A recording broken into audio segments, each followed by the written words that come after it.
Someone left a great comment at the end of my last video about 401k fees. And I really wanted to talk about this today because I know at the beginning of my 401k journey, I didn't know anything about this.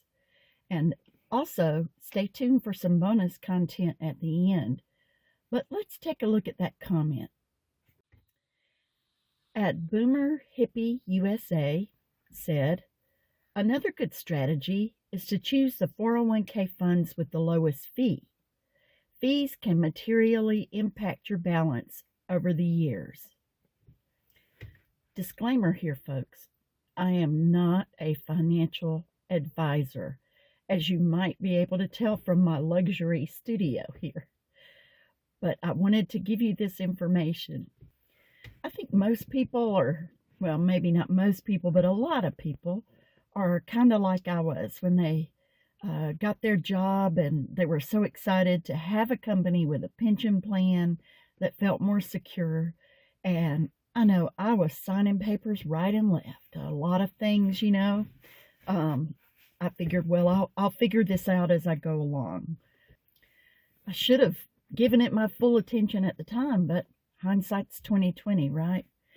But after reading this comment that Boomer Hippie USA left, they were certainly right in that comment. When I looked up the information, there's various funds involved with a 401k, as you, I'm sure, well know. And you need to look at those funds and see what the administrative fees are on them and the other fees. But after reading this comment, and I did some research to see what I could find out about it. And let me tell you, Boomer Hippie USA, you are indeed correct.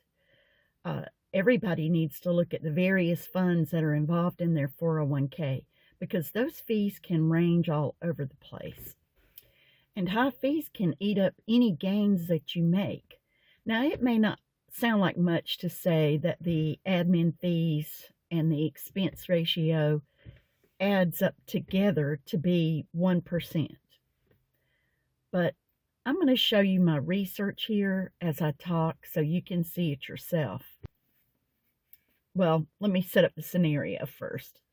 The scenario here is for an individual saving $10,000 per year for 30 years with a 7% return.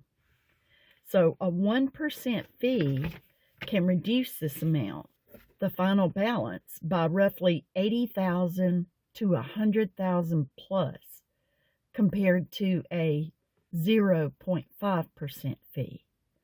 And it went on to point out that for every 1% in fees, it can cost you approximately 28% less in total retirement savings over a long-term horizon.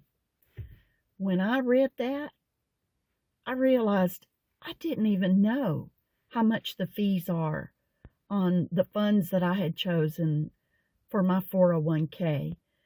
And it's federal law that they have the rates available, publicly available. So I went to the website for my 401k. I keep having to remind myself to look at the camera.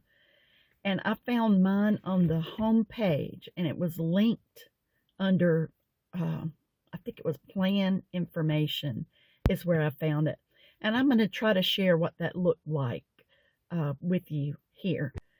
So there were several different plans to choose from, and I was relieved to see that each of the ones that I had available to me had combined fees of less than 0.5%. So I'm really glad because I didn't do my due diligence in checking. I wish someone had explained this to me in plain English when I started on my 401k journey. I try to listen to financial advisors, and I think they may have had a financial advisor come and make a brief, not really a financial advisor, was actually from one of the companies, to come in and make a brief presentation. But and after about 5 minutes of that financial talk, I just start zoning out. I can't help it. I was fortunate that mine were low. I didn't look. I was just fortunate they were low, but I don't want other people to make that same mistake of not checking it. So check your fees and see what they are. If you don't know where to look, ask someone in your HR department and they can explain it to you. And now for the bonus tip. This was something I didn't know now that I'm retired and not in that working environment, that commenter 70QQ left, and I thought it was gold as well.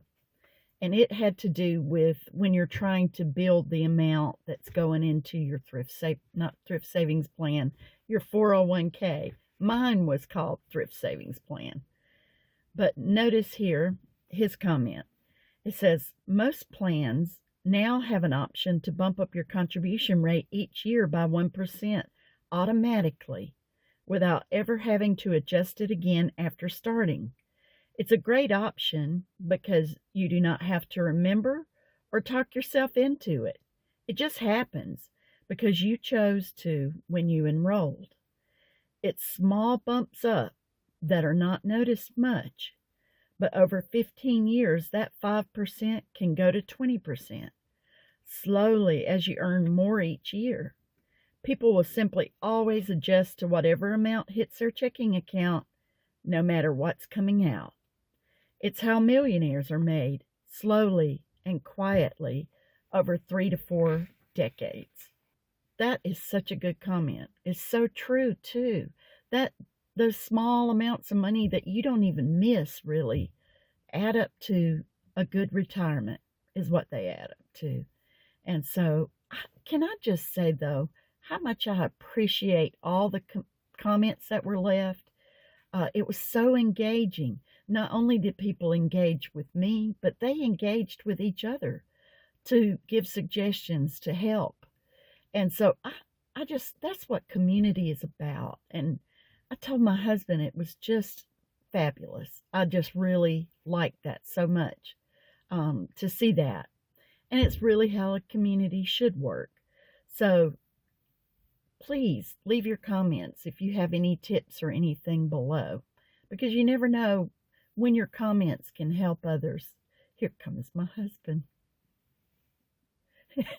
He makes a bonus appearance. That was not the bonus. The bonus was this comment about the 1% coming every year. If you like this video or you found it helpful in any way, then I hope you'll give me a like on that and subscribe if you enjoy it.